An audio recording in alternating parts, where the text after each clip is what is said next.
Let's see how this goes. All right. Is everyone okay with the stream quality so far? Just Let's, loading up. Yeah, yeah, I'll seems good. make this full screen. How can I do that? Pop up. Yeah, there we go. That's better. Okay, yeah, sure. Works for me. Yeah, I see. All right, let's get into it. All right, so off the bat, good that you follow. So one thing that you can do here, Dan, to make your life a little easier, is first off pay attention to what the other guy's doing on the kickoff because he's going for the left boost here, so that means that you have a lot more time here. Okay. So as soon as you see that kickoff, the first thing that you don't have to do is boost. Like you boost if you do see a good kickoff outcome, of course. And then for this rebound, like obviously these wall reads are a little bit tricky, but what will help you out is keep your distance and just make sure that you're pointing roughly to where the rebound will come because you know that it will be somewhere here again at some point. Okay. And so like those are just like some basic movement habits that will help you out a lot. Okay. And just like I said, so the keeping track of where someone goes on the kickoff will help you immensely with like not pressuring yourself to play this as fast as possible. Right. So like I could have had more time to catch it, maybe. Yeah, you could catch it. You could get a better shot as well. Because in that case, you can maybe even take it off the bounce there. Oh, okay. You don't have to stress out too much here. So get this hit here. Yeah, so I think Garrett over here is playing way too aggressive. I think here you can just go all the way back for the corner boost if you see that the other guy got the mid boost here. Yeah, I agree. This is a terrible call on my part.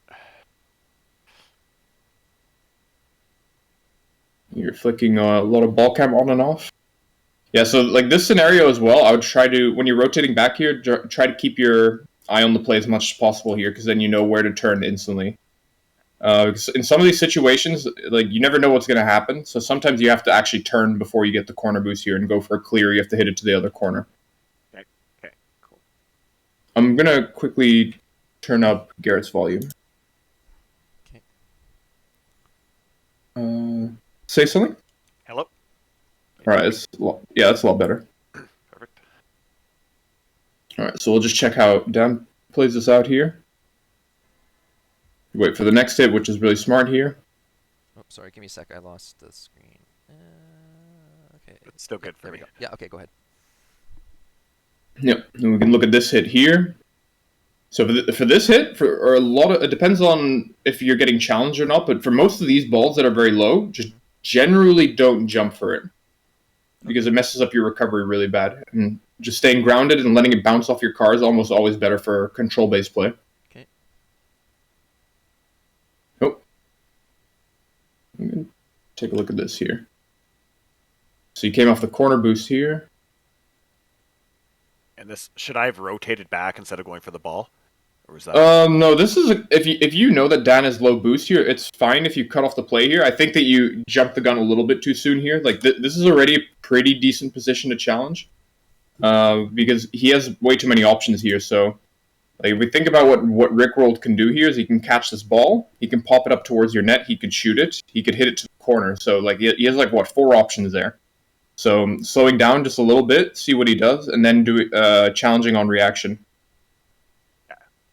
And so if he does try to shoot this, he might actually hit it past you, and hopefully Dan covers that. But then for a lot of the other options that I mentioned, like he's playing the ball somewhere here. So you can take it easy and challenge on reaction for most of those. And then Dan should cover the option that it gets shot over you. Cool. That I just zip around, yeah. But at the very least, what you didn't do, which is good, is that you didn't throw yourself right there. Because if you threw yourself right there, that doesn't give Dan time to get boost and go back to...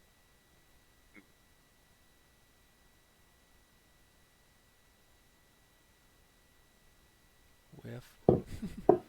That was actually a really great challenge from Dan there. I would say it was a really risky boost grab from Garrett there. The fact that Dan cut the challenge there was really smart. Yeah, good play.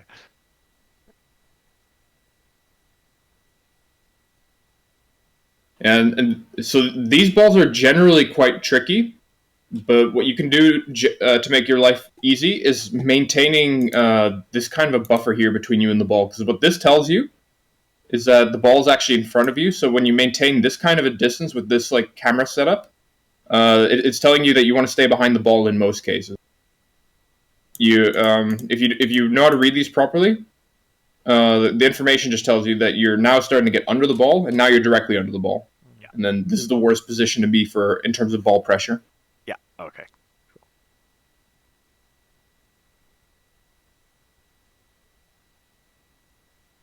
Oh, wait, we can check this again. Yeah, so it's actually like similar to the other touch here. Like for this one as well, okay, so you have two options. Like you could just drive into it to control it, but the problem is that you have a rebound right in front of you if you do that.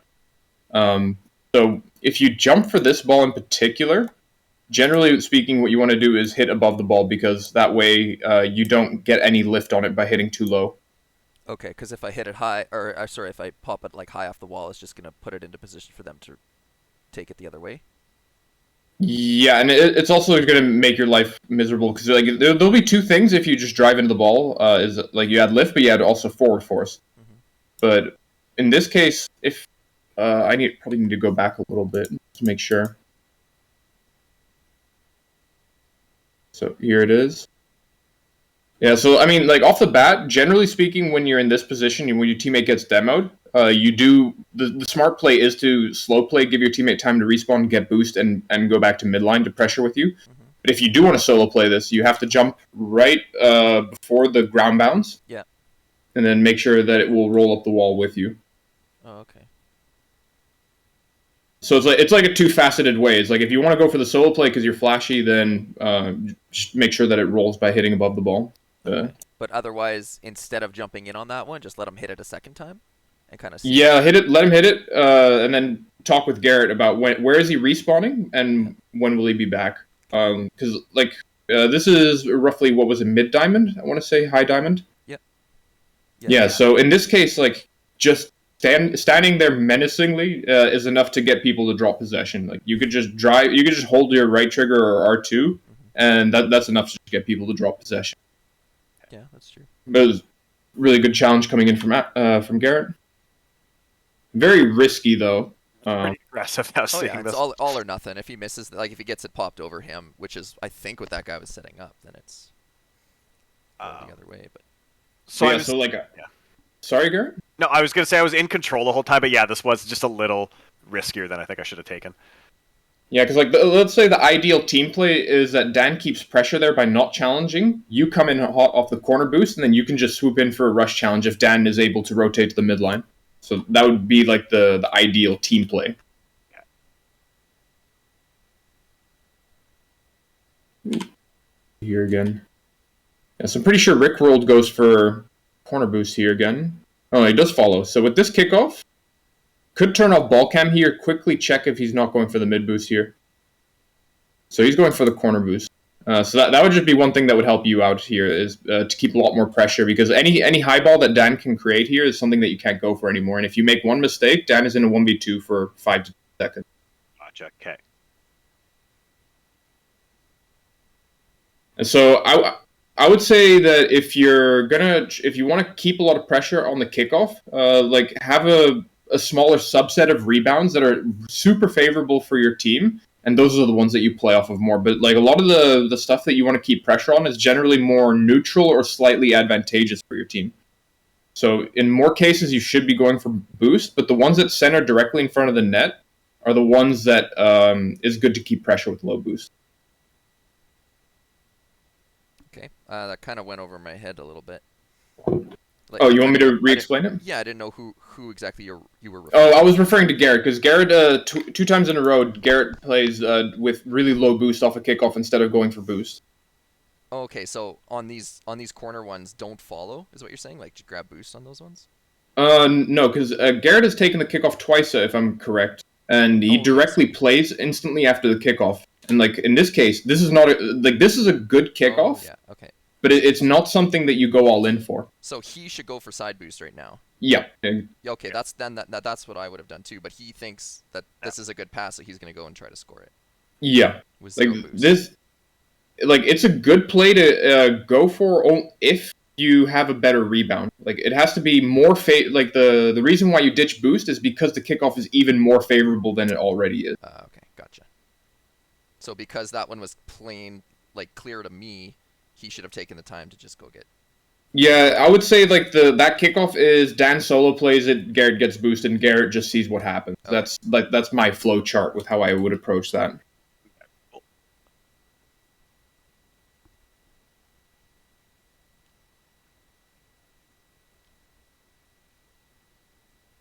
Good first touch. This is a tricky one.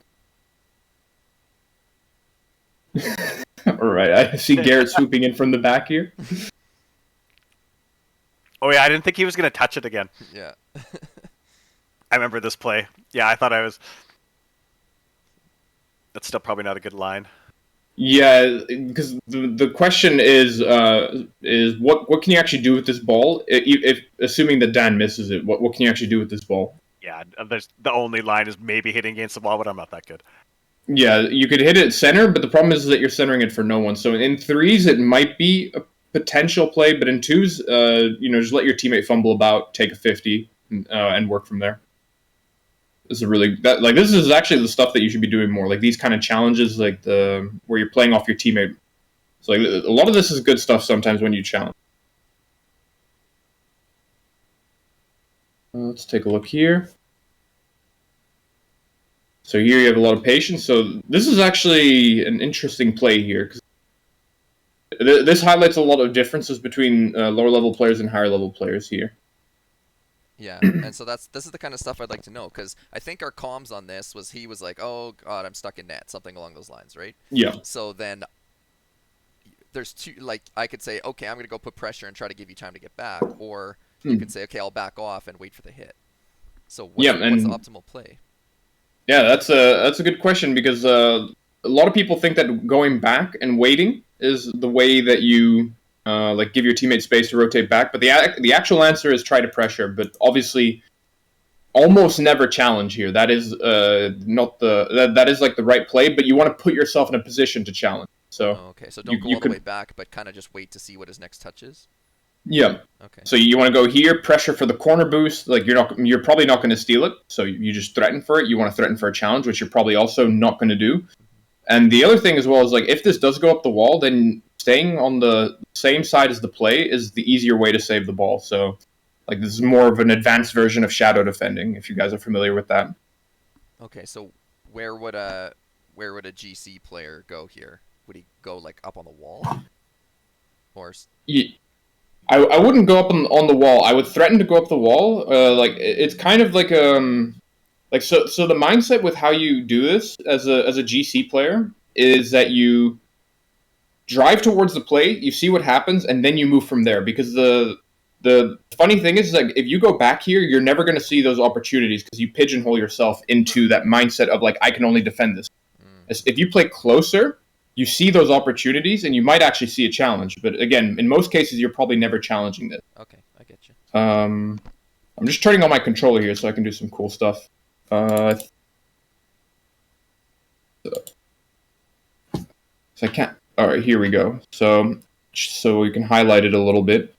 So, like, the map movement that I'm looking for here is that Dan pushes up like this. So, when you get to roughly this point on the first arrow, you just see what happens. And then you look for what you can do, you can't do. Maybe you go for a corner boost steal. Maybe you go for an early challenge. Mm-hmm. Then, based on that, you might just threaten to go for an up-the-wall challenge. If that doesn't work, then you just stay grounded. And then, like this, you cover the wall hit. And the nice thing is, as well, is that you cover your entire net from that position. Okay, so it's just like, you just want to kind of, in hockey, they say, like, you want to get in his pocket. You just kind of want to be close to him. Like, don't go for an all-out, like, throw yourself in challenge because you probably miss and then it's an easy goal. But so you're saying get close so that he sees me and he hears me, that I'm putting pressure, that he's worried about his touches, and then just keep evaluating as he hits it for a chance to attack on something that it's more favorable for me. Yep, that's exactly it. Okay. Yeah. Does that make sense, Garrett? Yeah, that's cool. Because I think I see what he means now. If all of a sudden, if I just go back to my main corner, I'm giving him the entire field. to then take it and decide what he wants to do with it without ever having to worry about being challenged. Yeah. So if he's good at like wall plays, like wall to air dribbles, ceiling shots, I mean, I'm giving him all of that. Yeah, and the thing as well with like the ceiling shot that you mentioned is that it's harder to defend if you're in net. It's easier to defend if you're in field and you're maybe able to rush challenge it. Okay. And yeah, so I'll give you also like one tiny bit of nuance on this as well. So you see how this ball was initially rolling into the corner. So if you have a bounce that goes directly in front of them, this is a really good position to be where you're right now. But if it's rolling like this, he has to hit it up the wall, then he has to pop it, and then he has to fly with it. So he has to get a touch where he can fly with it and then hit it again. So like playing closer there in that situation is better. But if this like let's say ball centered off the sidewall in front of their net, you have to play at this distance because a clear towards your net means that you're conceding. Okay. So here we are. Could have stayed a little bit more grounded sooner. Great 50 though. We're gonna check in on Garrett. It's the wrong button. Good center. Risky, relatively risky to go for that. But as long as you play close and commit to it hard, that's okay as well. Is that like the play I should be going for here in the first place? This is where I always wonder because I feel like this happens every single time. I go up, I've got like feels like a good play. Maybe I should be hitting this harder or. Yeah, the thing with this is that this is not really the best ball to do that. You can't really do that much with that specific ball. Like when it rolls higher up the backboard, you have more options. Okay. With this one, you don't really get a lot of good options because, like the other thing that's a bit messed up with this play as well is that you're coming off the corner here, and so you see, like this is the best angle to highlight it. This messes up your hitbox orientation, which means that you can't get a lot of lift underneath the ball. Yeah. Okay. So like this is like a particular circumstance where the corner messes up your hitbox. But we can look a little bit this rotation here again. So similar thing here is actually playing on the same side of as the ball is better. So what people do here, what you're doing here is you're going around the ball because it's easier to read, and that's fair enough. But the better play is that if you can already know off the bat that this ball is going to rebound, it's easier to go tight against the wall and then have more options to play it around the opponent here. Okay. Because, so if you want to instantly go for this rebound, it's actually easier to play it against the wall. But if you do this and you instantly hit it into the same corner, it's like, oh, it's fair enough. But the problem is that gamer player on the left has a lot of your hits covered. So that's why if you play on the same side of the wall, you have you could swoop it around mid boost. You can take it back to the other corner boost. You could take it to that corner boost. Okay. So So while the other play that I'm suggesting is more difficult, it does give you more options.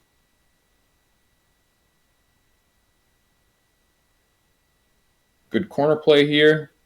A little bit too early on the jump, and the reason why is because you want to create an angle for yourself where you can actually shoot this towards the net. Oh, okay. So go a little bit more towards the right and come in that way. Jump later. Yeah, and I think because I've seen this a few times, I think you have a bad habit of jumping too early. And with jumping too early, I just mean that because of how you're driving on the ground, you have no angles to set up for the net. Oh, okay. Like you see, like this. So theoretically, if you ping the right side of the ball, you can get it towards the net. But the problem is that you're not hitting critical mass on the ball, which means that you're generating zero power. Right. If you come from this angle and you get contact that could just go straight through the middle of the ball, it will boom in such a way that this guy can't save it anymore. Yeah. Garrett, did your stream quality just go wonky too? Dropped. I'm just gonna try stop watching here. Yeah, like this is what I meant. So if it comes down to it, we might have to do a private call, but I can just restart the stream, and that should fix it. Okay. Yeah, I mean that lasted pretty good for almost 20 minutes. Yeah, it's better now. Yeah. Perfect. Oh, that's weird. So like the best way to actually highlight what I was talking about as well here is we can just see the difference between Garrett's angle here. So like you see if Garrett were to go for this ball, if he had a boost, he just has an actual angle where he can hit critical mass on the ball, and also send it towards the net. Whereas it looks like you can't do anything with the ball. Okay. And so we're in this position here. You have no boost. 45 is all right though. I like it though. I'll give you props. I like that recovery into the challenge. Yeah, right there. I was saying, I said to Garrett, I was like, "Damn it! I was just practicing half flips, and that would have been the perfect time if I actually did it right." No, nice. Decent touch. All right, so this is where Garrett gets tested. All right, test passed. Oh, so here again, I would say that this is a great challenge, and just your intention should be to threaten this when you're low boost, because again, you don't want to take yourself out of the game and leave Dan in a 1v2 here. Yeah, that flip there. I do that early flip way too often. Watching this replay here. And so, and the other thing I want to highlight here as well, to a certain degree, is so flipping is like a whole different story because like it locks you out of the game and stuff like that. But the thing that this guy does not know is how much boost you have. Like people like after the kickoff generally probably don't track your boost for a very long time. So if you just drive up to him, you can just pretend to be the guy that's going to go for a slow rebound. But if you flip here, like your options are completely limited now, and you're probably looking for a whiff punish here, where he whiffs the save and you just score it. And that's the only thing you can play for with low boost. Yeah. So it works out nicely. Ooh.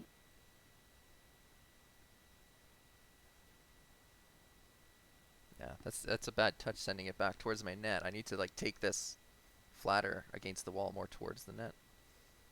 Yeah, so you could drive this up the you have two options here. You drive it up the wall, similar to like one of the other corner plays that we looked at.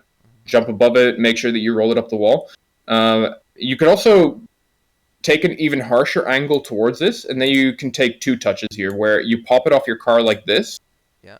And then you take the shot as it's midair. Yeah, that would be the more advanced play. So. Yeah, and I am capable of doing that. So. Yeah, I've seen you make shots like that. Yeah, I needed to drive more to the left and take like because they were both sitting in net with unready to challenge at the time. So.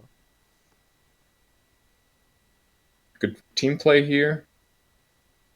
Good patience as well. No, I meant with team play. I meant on the rebound here. Like you both covered the rebound well, so that was good. No, I was chuckling about like at GC3 or whatever year is like when you watch a diamond game, it's just like all you see is whiffs. It's just constant. Hey, if I go to GC2, if I go to GC1 lobbies at least, I see a lot of whiffs as well. GC3 though, different story. Yeah. All right. Good that you didn't dive up for that. We'll take a look at Garrett here. Ooh. Yeah, I don't think it's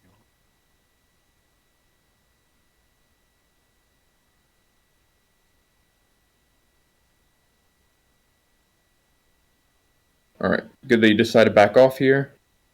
Missing a few pads.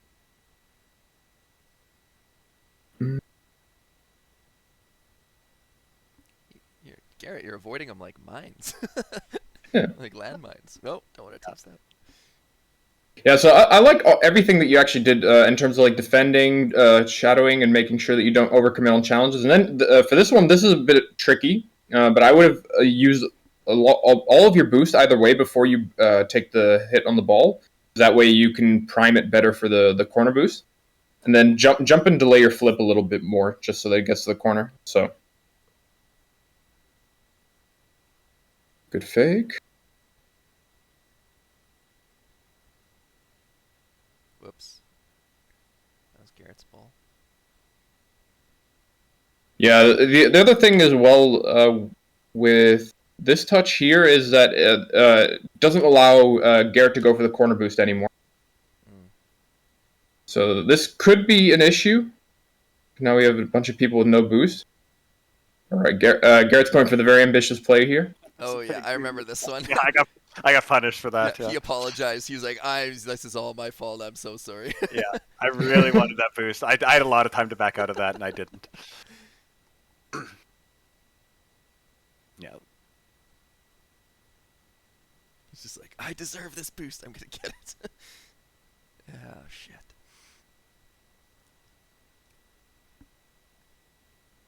Here. Still a good kickoff considering.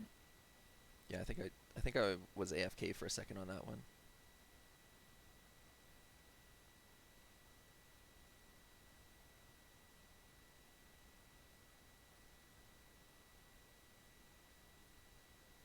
I smell a bit of hesitation here on this. So like, Yeah. The ball was farther from the wall than I thought. Like, I guess this is a play I should still. That's a ball I still should be able to hit. Yeah, I think I mean, it's like two things here because one of the things that you want to track is like so when the ball tumbles like this onto the ramp, it generally means that it's going to go high, but it's going to pop out. So that's one of the things that you want to pay attention to. And then when you know that it's going to pop out, the one thing that you don't want to do is instantly start boosting and get on the same level as the ball. Like, because if you're in this position and you're not boosting, it's actually a lot easier to read this ball. And then when you start getting towards this level, this is where you get only like center options. Like, so you can like maybe pass the center, but that's risky then for Dan if he makes a mistake. Okay, cool. I think I'm hearing that I need to chill a lot more. I'm boosting and jumping a little. Yeah, you're in a lot of cases you're tapping boost for no reason. Like keeping full throttle, believe it or not, in a lot of situations is still good enough because when you start holding down boost to instantly go for the play, you're gonna get supersonic really fast.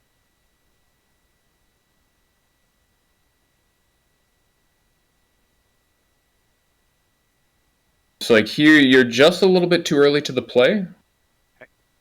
So like here, this is already like getting towards the territory of being close, believe it or not. And it's been unfortunate. It was like the center was actually a little bit too good to be true. I wasn't expecting. I wouldn't expect that either necessarily. It's a difficult read. Oh. Take a look at Dan's rotation here. So you got the corner boost here. So the one thing that you actually don't want to do here, Dan, is you don't want to go to net because a challenge is imminent. so where would it be better to go here? Like this position here. Yeah. We're getting somewhere here. This is actually a good position to hold because there's an odd that that Rickroll will just pop it over your teammate, and then that's the one you want to swoop in for really fast. Oh, okay. So just expect that they're not going to get it straight on net. I would always go immediately for net there. Okay, I wouldn't even think to do that the way I. Oh, same here. So it's like we're that's not aggressive, not aggressive enough. Yeah, it's too passive. Yeah, because the thing is that with in the more advanced lobbies, that when you give people a free dribble, it's going to make your life a lot more miserable. Because stuff like air dribble bumps or like powerful flicks are going to be almost impossible to defend against really good players. And that's why most people would value challenging outside of the net over defending. But there's some people that have really good defense on reaction. But a lot of other people just appreciate the value of keeping a challenge open purely to avoid those scenarios. That last wall play there was funny. You don't have to go back, but it was just I've been practicing the Cuxer pinch a little bit lately, and so when I saw the ball roll up the half wall or the wall just a little bit there, I was like, I just screamed in our Discord chat. I was like, Cuxer, and then I just totally that was like my first opportunity in an actual game with Garrett.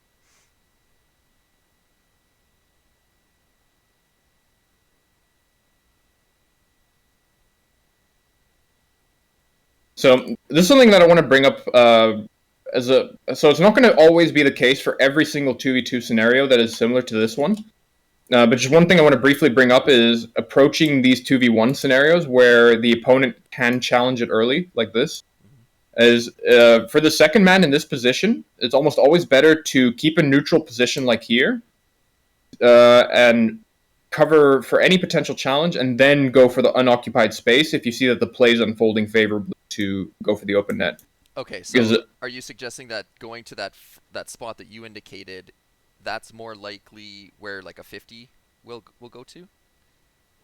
Yeah, because the way you're playing it out, Dan, is that it's a good play if the ball will be uncontested when as soon as Axel takes it up the wall, sets himself up for a pass or whatever. Okay, because so I pretty much always play the pass. You're saying don't always play the pass. You have to anticipate if the guy's looking like he has a good challenge, then go to the spot where the challenge will be. Yeah, so play the pass as soon as you see that he's not challenging or that the challenge is going to be really botched. Okay. Because you see that this will get hit back into the corner. Right, and if I was in a better spot, then I could be taking it right there. Yeah, this you could even shoot on net if you're feeling feisty, but. Okay.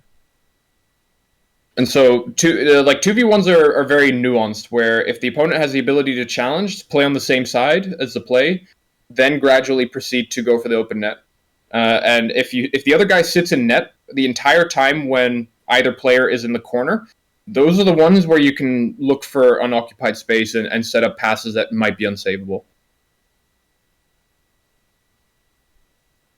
Good demo here. Nice play. It's going to be spicy play for Garrett, I feel.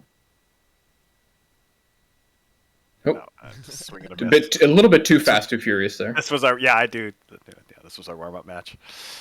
Is this Garrett 1 that you loaded up, or Garrett 5? Do you know? I'm pretty sure this is 1. I can't remember. That's okay. We'll see you next time. Cool. Yeah, 2-1 final. Yeah, All cool. right. Yeah. That's sweet. I learned a lot there.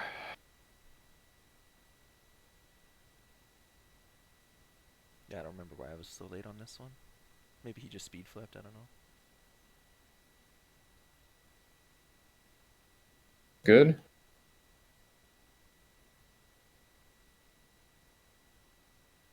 Decent touch. And so here again, a similar situation where you want to play a little bit slower on this, give yourself more options. And so if you you want to play this fast as soon as you know that the opponent's not going to challenge this. And that's what you do right here. I would say that you're a little bit too under the ball here to a certain degree. Like right here is where you're getting too under the ball. So if you slowed it down just a tiny bit, give yourself more options. But other than that, it was good. Oh, I missed some challenge there somehow. great challenge. All right. You can get the corner boost here, the mid boost. Yeah, mid boost is probably a bit safer here now.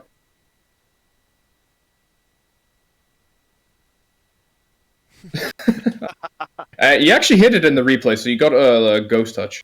Okay, that's good. And so this is going to be a tricky position here. What would you guys do in this position? So I think me touching it like back into the corner might be like towards Dan. If I'm I don't know how. Okay. Yeah, if I'm in this situation, okay, so Garrett's got 38 boost. Yeah, I don't know. I think the ideal thing would actually be to put it low on the ground back towards the net, but to communicate with my partner and tell him, like, passing back, tell him to turn on it immediately. Yep. Yeah, so here you go for the high pop, it looks like. I was just curious. And yeah, I definitely agree that the back pass towards the net, like, even if you hit it towards the net, shouldn't matter. No. Because your teammate should be playing away from the ball generally on that. Yeah. Yeah, which is what you do. So the back pass definitely the right play here. Good challenge. Yep. A little bit too early on the jump there, but it works. See, like, I mean, I wish, go back to when I put it up the wall. I wish, Mhm. like, I should be good enough at this level to, like, jump with that and follow it up and do an air dribble, but I have bad air control still. Can you show us where he should be jumping? To put how you For the ground bounce? Yeah, what, like, I guess how would you take that shot after that initial yeah, these are the kind of shots where I do this. Yeah, go ahead. Yeah, so this is tricky because there's like two components to it. It's a bit hard to say. So if I take that hit and I follow it and I'm not doing an aerial, so what I do is I jump wave dash here already. Like, that's already one thing I'm gonna do that's gonna make me a lot faster to play. You jump down off that wall and wave dash. You're immediately supersonic with the boost. Yeah, okay. Yeah, but it's also a better line. If you think about it in a 3D space, driving down that ramp is like a worse line to take if we're looking purely at taking speed towards the ball. Okay, got it. Yeah. So jumping wave dashing would put me in a better position for a shot here. And the other thing that I would do is keep feathering my boost here a little bit because you're supersonic, but you're actually losing speed. So because like in some of these balls, what I do is I go for a double jump shot where I just ping the bottom of the ball. And, like, let's say, given the position of the ball, I'm looking probably to snipe somewhere right about here. Okay. Do you want to restart the stream real quick? Stream color went down. We could do a private call if you want to, whatever's. Yeah, because I think this is now the second time in now, like, 10 minutes, so I think a private call might be better. Okay. I set your friend request, Dan, so you should be able to add me to the DM. Okay, sounds good. I will.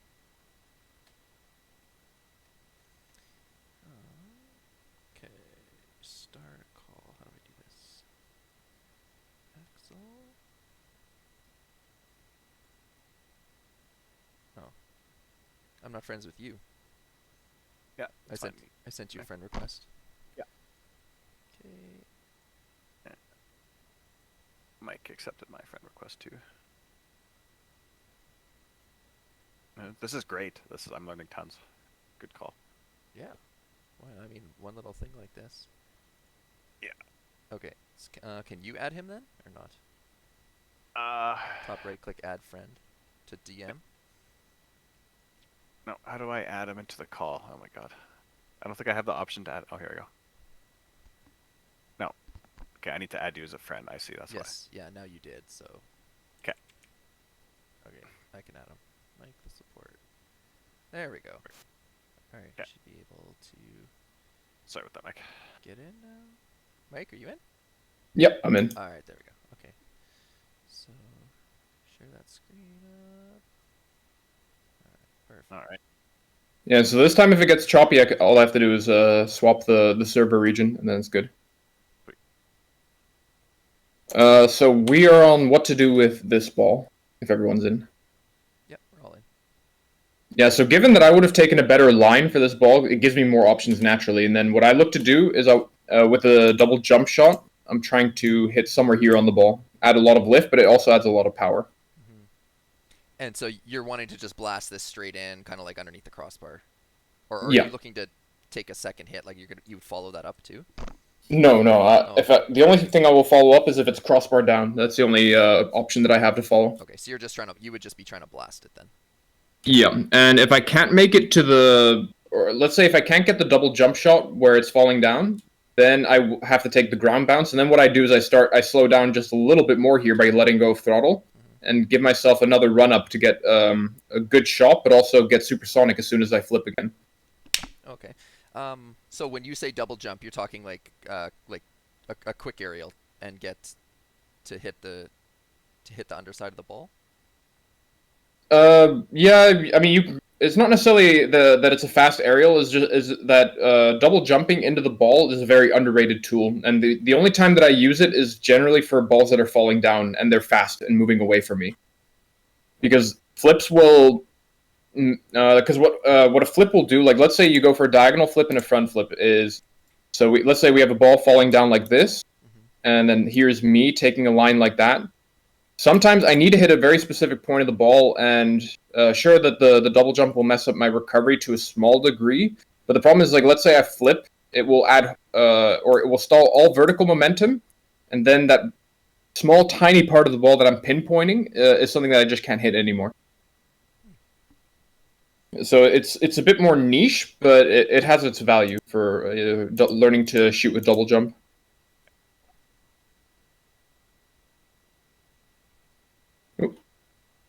So play here was actually, relatively speaking, good, and I think you jumped the gun a little bit too soon here.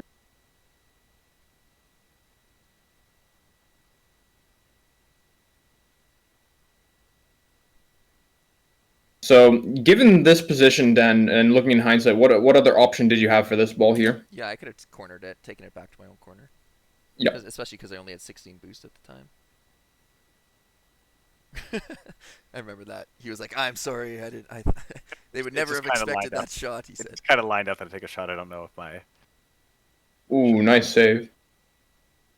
I have 0 boost. Oh, Garrett has 0 boost. My bad. Yeah, so I like the play here again, and then you jump the gun a little bit too soon. So I think that the trick here is that you have to get this pad and slow down and cover options, and then when the option is favorable, you can get the other pad and challenge. But the pad here is the one that takes you out of position for this ball. Okay, gotcha. Yeah. Especially Garrett, I noticed you took that pad and the 12 boost. That was all you had, but then you used like 6 or 7 boost going to the second pad to just end up with what you would have what you would have had if you just got the first one and waited. Yeah, that's also correct. I noticed that as well.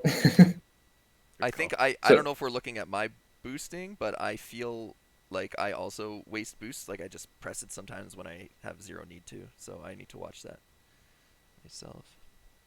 Yeah, I think let's say the worst case habit that I've seen is like 1 or 2 times on the kickoff where you see the kickoff happen and then you just press boost, even though it's not Yeah. necessarily in relation to the ball. Because like the time that I hold boost is when the ball flies to the opponent's half. Yeah. So you want to get there So quicker. That makes sense. yeah, so it has to be in relation to the play when you're boosting. So you can give yourself a little bit more time to react and then go for play. No, I called this here. I said I'm gonna take this across, just so because I thought he was like held up in our zone.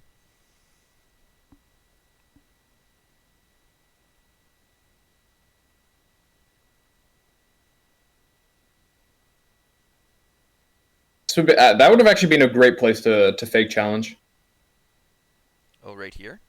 Yep, because this guy's beating you to the ball really hard. Oh, so what would I do? Just peel off right now? Yeah, fake and turn towards your net because you can see where you are on the map. There's this there's a buffer right here between the player and the net. Mm-hmm. So this means that if you make that turn, you're not gonna actually you're not gonna drive middle net. You're just gonna cross towards your back post. Okay, so because I have like a less likelihood of getting that challenge successfully.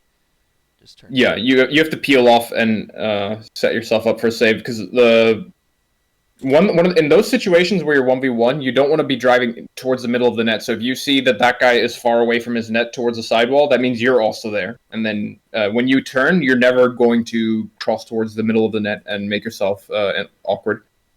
Okay. So you're saying if you have to come straight back towards your net, you always want to be going back towards one of the posts? Yeah. I prefer playing on the same side of the play, but there are situations where crossing is also, or being on the opposite side is also fine. And, for the sake of brevity, I think that I won't go over all the examples, but if possible, I would try to set myself up on the same side as the play. Interesting. When driving backwards. This was an awkward bounce for me. Ooh, this is John. Good patience here. I don't know what the hell I was doing, but Nice touch. Demo. This should be a goal, but apparently it's not. yeah, I remember this one. I was like, oh my god, why did I not jump? I just needed to jump a little bit, keep it down. That was bad. Yeah, we were having a lot of laughs when we'd screw up. We're like, oh man, coach is going to love this one.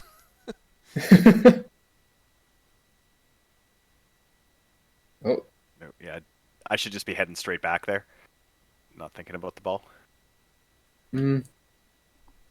Yeah, I mean, I think for this one, if you wanted to score this, so as soon as you bounce it off your car is when you actually should be boosting here, because the most important thing right now is get on the wall because that gives you more options. So this is actually a really good touch, but the problem is that you're touching it, reacting, then doing, whereas you want to touch and instantly do something. So you see that you boost as the rebound is coming in, but you want to be on the wall before the rebound happens, which is why you miss this. Gotcha. Okay. So if you can get to that level of car control where you can get these touches semi-consistently without jumping for them, you're going to be able to instantly boost to where you need to be for that ball, and then you can start actually getting consistent shots on the net or the backboard.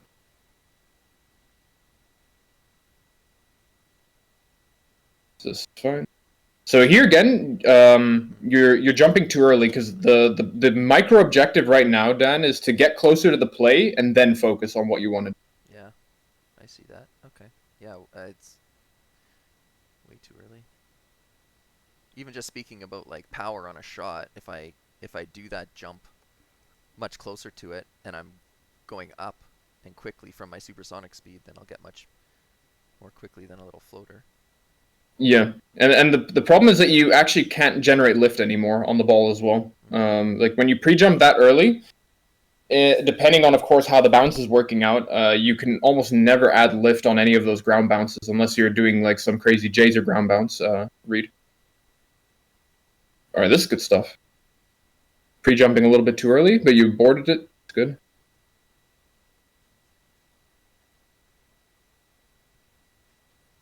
So yeah, again, like for the shadowing discussion is if Garrett calls that he's up here, then you can just shadow here and then wait for him to hit it.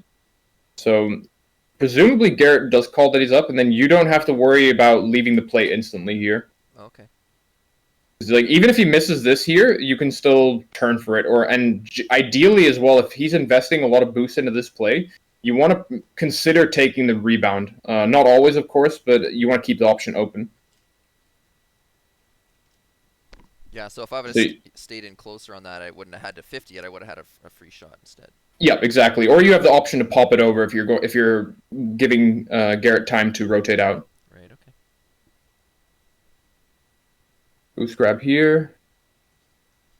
Touch. So this is actually a good position to keep pressure on the kickoff, Garrett, because your teammate went for boost and the ball got killed on the center. Okay. Decent touch. I think you missed boost. I'm not sure if you got any boost. Oh, it looks like you did, so that's fine. Although I will say that this is... Wait, where are we? Yeah, so this is Dan's ball, and you decide to wait for the middle of the net. That's fine. Yeah, okay, so never mind. I was thinking of something, but... Good challenge. A little bit too early on the play here. This is going to make Dan's life miserable.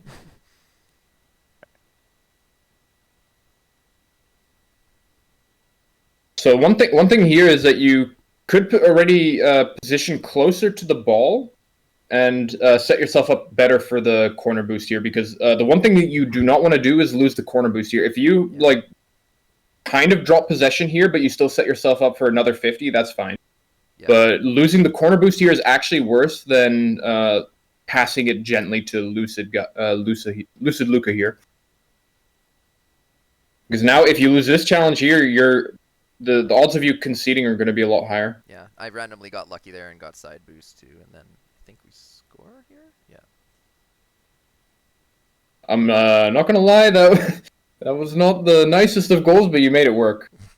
Teamwork! It actually, Garrett hit it, then, yeah, so Garrett hit it, then their defense hit it, I hit it, and then Garrett hit it in for his goal.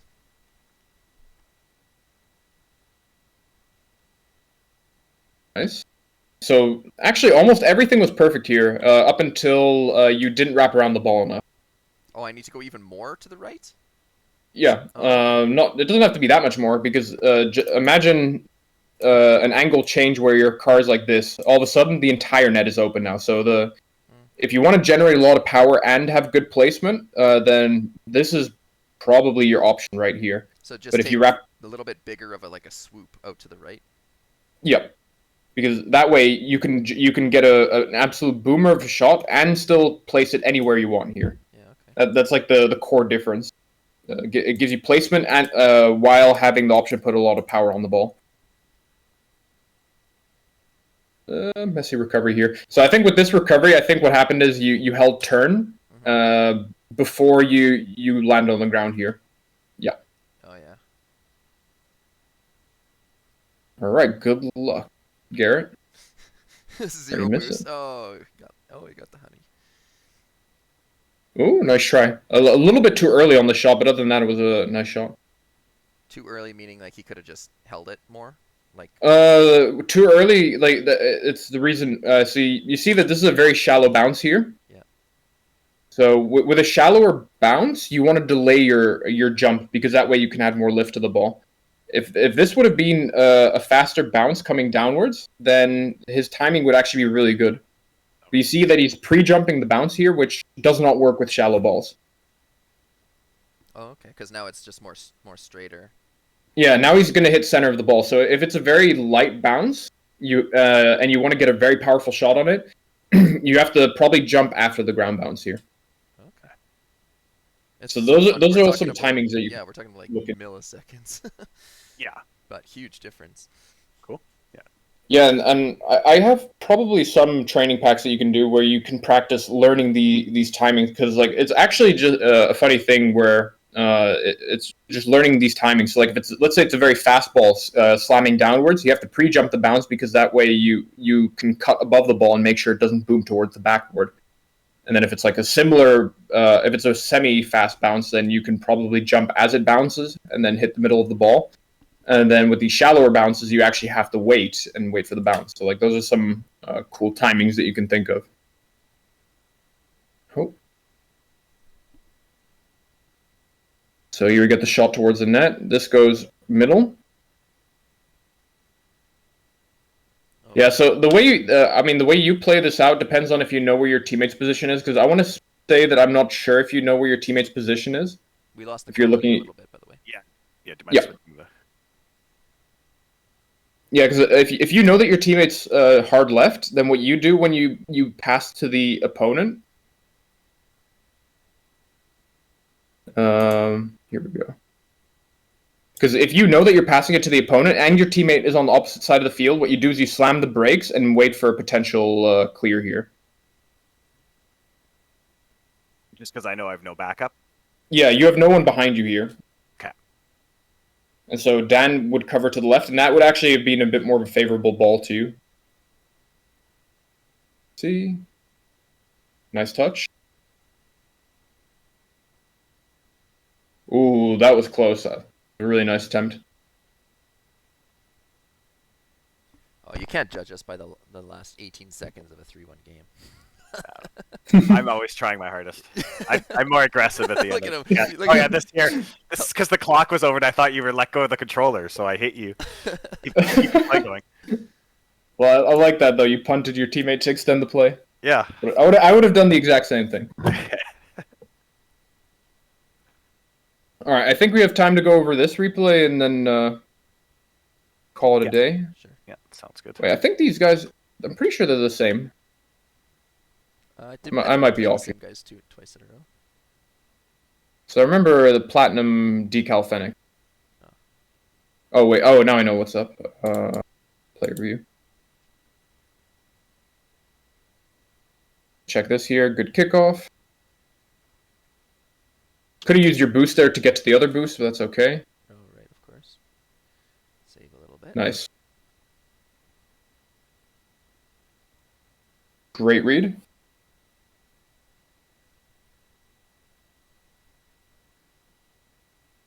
All right, so this guy's going for corner boost here, so that gives you... Oh, no, he's not. Is he? He's doing it so slow that I can't tell if he's waiting to the side or going for it. So when you see that, you don't have to be too close to the kickoff. Like, you can delay your kickoff and then build a bit of speed later. That's a technique that I do. If you see them going for corner boost, then you hold off a little bit? Yeah, and the way I do that is...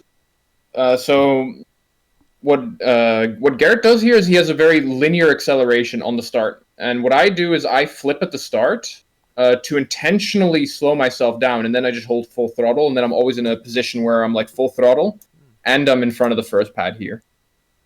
So it's something that you guys can try and see if it works for you. It's like you can just do this in so many different ways, but my goal is to have a lot of option coverage while also having a lot of speed. So by delaying my approach initially by just throwing a flip that doesn't really do much, it delays the timing enough where I have full throttle and I can cover a lot of different kickoff outcomes. Okay. So try. Nice touch from Garrett here. Good block as well. Oh, I want to see the first one as well.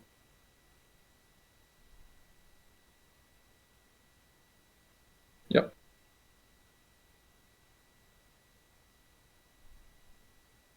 Good bump. Yeah, nice. That was really well played.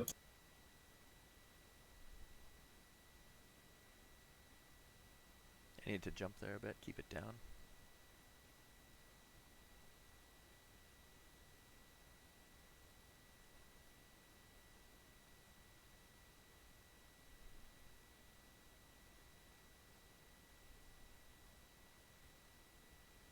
Tricky.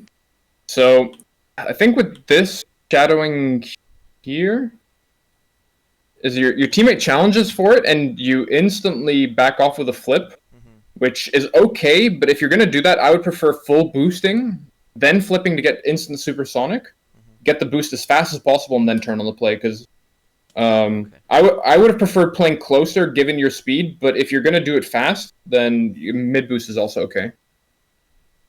Because if you get that mid boost really fast, it gives you the opportunity to turn in early on the play and challenge a lot of his clears. Oh, nice save. If you wanted to, you could go for another bump there. I mean, it depends on how much of a dick you are, but Yeah, I you called out could. that I bumped the one guy. So. Yeah, but I would have bumped him again. Oh, okay. I see. Smash him into your net and give your teammate a 1v1. Yeah, it's all about the psychological advantage after that too. Now they're thinking about it, and Oh.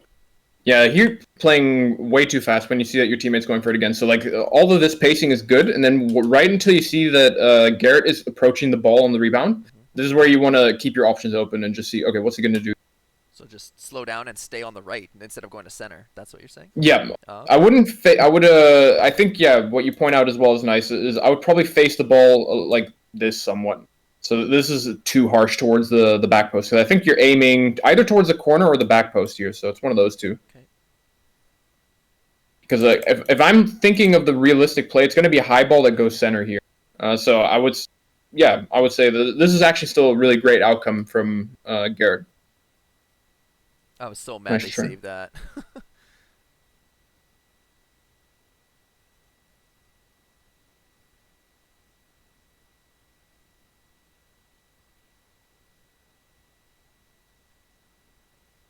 Okay, yeah, I'm driving straight back towards center of the net. Garrett comes. Yeah, if you have more boost, it's easier to cross up the field. Like when you're low boost in this position, I would probably also like take the pad line because this is the easier Oh, play. yeah, okay. If I had 20 or 30 boost here, I would probably cross up though. But with zero, just getting some boost is the most important thing right now. Okay. It's a great challenge though coming in from Garrett. You could just if you wanted to, given how easy this ball is, you could just leave this and get the corner boost here. Oh, let's leave it for Garrett. Yeah, good Yeah, call. Good and then call. he Don't always have to be first on the ball if it's. Yeah, okay, I get it. Yeah, like so. Keep in mind that's the team play advice. If you're solo queuing, don't do that. But Because yeah, you'll turn around and he'll be in the other corner. yeah, he'll be in the other corner exactly. So Sitting on the empty boost thing, waiting for it. yeah, and the cool thing as well is this is like the easy way as well to get better at aerial skills because one of you guys goes for a corner boost and turns infield, and the other just tries to smash a ball infield and work from there. Totally, Garrett. That we got to start doing that if we can, if we have the opportunity. yeah, I like that a lot. Because yeah, I just go. Okay, wait, was that the same play or not? I think yeah, I didn't. Yeah, cut it back right here. Now we can see it for sure. All right, so let me see. He bumps me. You know, I'm behind you. And then once it comes easy like that, yeah, you just leave it for me. Yeah, okay, so I can just leave that and start going like straight up the sidewall. Because even 40 boost, if you pump it on the sidewall and I just jump off, 40 boost is plenty. Or I can. Yeah, and I think this ball this ball's not going to be the greatest. Like what you can do is if you have enough boost, you go all the way to the back of the net, and then you get a full run up towards your goal line because this is going to go straight on the goal line more or less. Mhm. But it's like if you have any like simple bounce that goes in front of the net, and the other guy has to wait midline to respect the clear, then you can go for those clear passes and practice some aerials. Slow play. Oh, I was trying to bounce that one, like take it off the one hop. Pop it up on the backboard for the rebound, but I hit it before. Yeah, so the issue is that you play too close to this bounce because what you want to do is you don't have to like do this all mathematically. You could just kind of account for your basic ground speed, and based on how fast or based on how far away you're on the ball and how fast you're going, you have to keep a certain distance if you want to get a hard hit. Because like if you let go of throttle and just wait instead of getting closer braking, it's going to give you so much more power. I didn't. So like I here didn't necessarily want too much power. Like it was right here when I realized that both of them are flipping and boosting, and they're not going to be able to turn on it. So what I wanted to do, what I decided to do was take it off the one hop, pop it on the backboard, and then I'm well boosted, so I was going to then follow it up with a tap off the backboard. But I just didn't let it bounce again. I hit my car before. Yeah, that's fair enough. But the thing you have to keep in mind is that these guys could rotate backward and save it if it's not hard enough. Because like that Ago guy, if he goes corner boost and you get a weak hit towards the backboard, so it's high but slow, then he just hits it to the other corner and you gave away possession. So it does have to be a powerful hit if you want it to work. Okay, good call.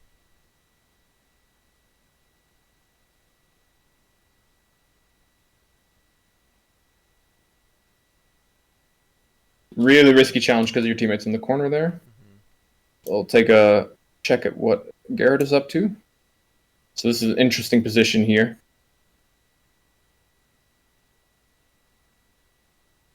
So given that you've seen this bounce now, what is the other option that you could go for here, Garrett?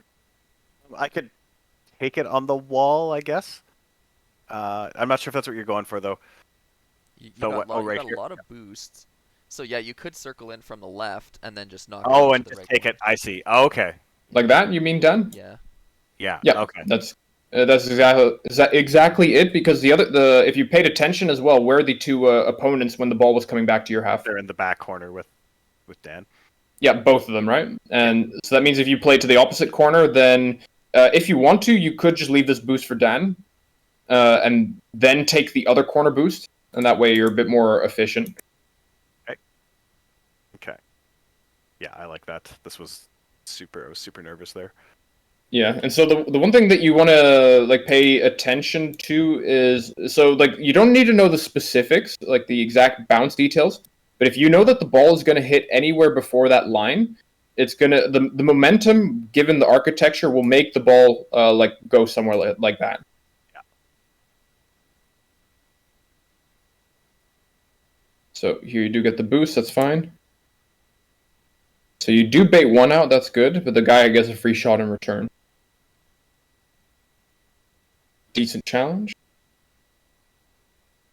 Yeah, so everything that you did in terms of pressuring was actually good up until the last challenge here. So this is still all right. Not the best of touches, of course, but so like here you don't jump for it anymore. You just let him hit it to your corner because now you're zero boost and out of the play. Yeah. Okay. All right, Hail Mary.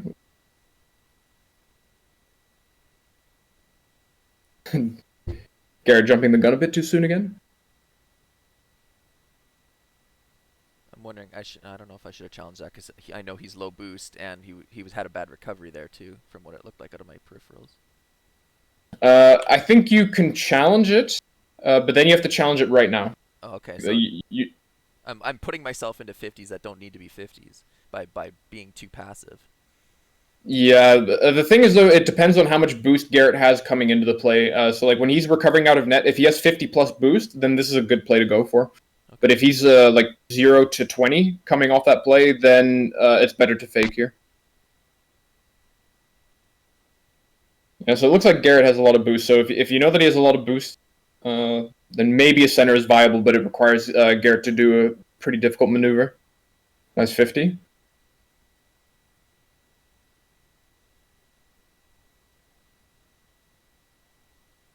I tried to demo there, it didn't work, and now I'm boostless.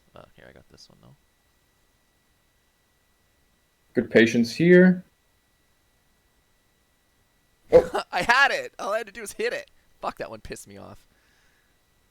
Yeah, I think maybe you didn't double jump here. That's what I. No, I did. I definitely didn't double jump off the start. No. But then I just tilted my car, like too far back and let it go right under me. I needed to tilt it down forward to finish up that shot.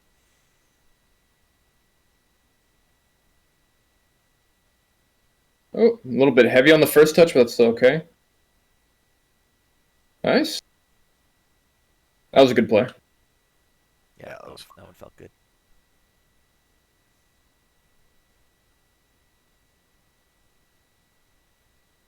Difficult shot.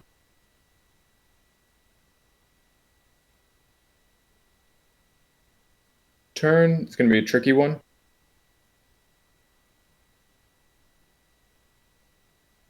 And this looks like the nail in the coffin. Mm-hmm. Yep. Yeah, thanks for the free ball, nerd. Sweet. Oh, yeah. Yeah. 2 a.m. for you guys, I think. Yep. Or Yeah, we can call it. Yeah, hour's done.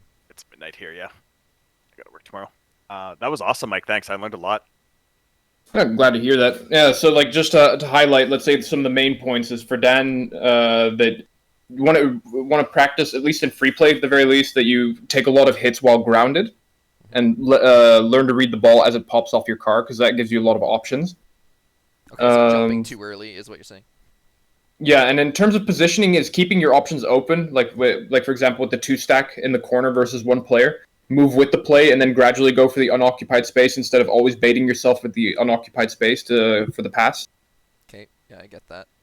And for both of you, generally more shadowing, because you guys play well off each other for a lot of challenges, so you can enhance that even more by focusing on keeping midfield presence. And then if you see that they have an uncontested bounce and they can shoot it towards your net, then just respect that and position more towards the net. Okay. Yeah, that seems to make sense. Sweet. And then for Garrett, probably a lot more focus on being a bit more patient and knowing when to back off on certain plays. Yeah. Oh yeah, and also stop taking your teammate's ball. I'll vouch for you, Dan. What? I never said. I never said he steals my. No, ball. I'll speak on your behalf. So it's... Yeah, no, I did. That was I agree 100% after watching that. Yeah, and then the other thing is your boost usage. So just make if you're driving by a pad, just you gotta need to just instinctively drive over it just to get those extra 12 all the time. Yeah. All right.